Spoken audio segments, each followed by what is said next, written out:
بدعت کے حوالے سے اہل علم نے بات بھی حدیث کی روشنی بتائی ہے کہ بدعت کی قباحت ایک یہ بھی ہے کہ بدعتی انسان کو توبے کی توفیق نہیں ملتی، جلدی توبہ کرنے کی توفیق نہیں ہوتی۔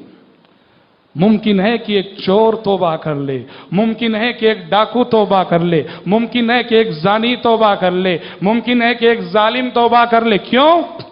انہیں احساس ہے کہ ہم غلط کر رہے ہیں۔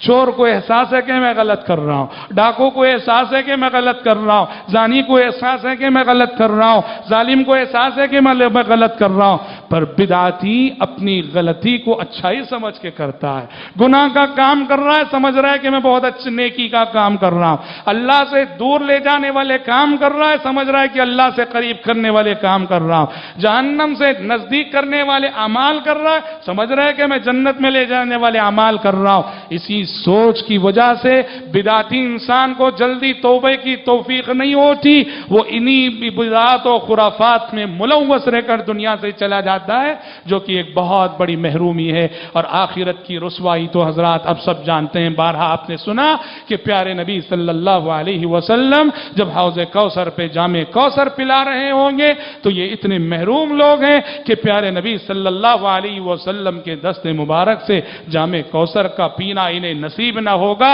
اور حشر کی اس عدالت میں ساری مخلوق کے سامنے پیارے نبی کی زبانی انہیں ڈانٹ سننی پڑے گی، پھٹکار سننی پڑے گی، جب پیارے نبی اپنے ہی امتیوں کو یہ کہہ کے انہیں جو ہے بھگا دیں گے وہاں سے، سوقن سوقن لمن بدل دینی بعدی، دور ہو جائے وہ، دور ہو جائے وہ جس نے کہ میرے بعد میرے دین میں تبدیلی کر کے رکھ دی تھی۔ حضرات، دنیا میں بھی رسوائی ہے، آخرت میں بھی رسوائی ہے جو ایک بدعتی کے حق میں آنے والی ہے۔ اسی لیے زندگی میں ہمیشہ ہر چھوٹی بڑی بدعات سے پرہیز کرنے کی کوشش کرو، اور یاد رکھو بدعات میں انسان کیسے ملوث ہوتا ہے؟ جب انسان کے اندر اتباع الدلیل کا مزاج نہ ہو، بدعات سے خود کو بچانا ہو، اپنے اندر اتباع الدلیل کا مزاج پیدا کرو۔ دین کے نام پہ کوئی بھی کام کرنا ہے، اس کا حوالہ ڈھونڈو، اس کا ثبوت پوچھو، قرآن میں اس کا حکم کہاں ہے، حدیث میں اس کا حکم کہاں ہے۔ انسان اگر اتباع الدلیل کے منہج پہ اپنے آپ کو قائم رکھے،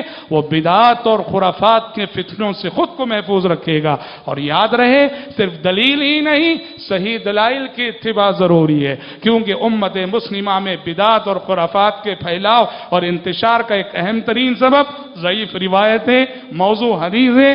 من گھڑت حدیثیں اور ضعیف حدیثیں، یہ بدعات اور خرافات کے پھیلاؤ کا بہت بڑا سبب ہے۔ انسان اپنے آپ کو اتباع الدلیل کے مزاج کا پابند کرے اور صحیح احادیث کی اتباع کا پابند کرے تو وہ بدعات کے فتنوں سے محفوظ رہ سکتا ہے، ورنہ اگر اتباع الدلیل کا مزاج نہ ہو، دین کے نام پہ ہر کس و ناقص کی بات اگر وہ قبول کرنے لگے تو اسی کو شریعت اہوائے نفس سے تعبیر کرتی ہے، فَإِن لَّمْ يَسْتَجِيبُوا لَكَ فَاعْلَمْ أَنَّمَا يَتَّبِعُونَ أَهْوَاءَهُمْ۔ اے پیغمبر، اگر یہ آپ کی بات پہ لبیک نہیں کہتے ہیں، آپ کی بات پہ سمعنا و اطعنا نہیں کہتے ہیں، آپ کی بات کو اگر یہ قبول نہیں کرتے ہیں تو در حقیقت یہ اپنے نفس کے پجاری ہیں، اپنی خواہشات کی پرستش کر رہے ہیں، اپنی خواہشات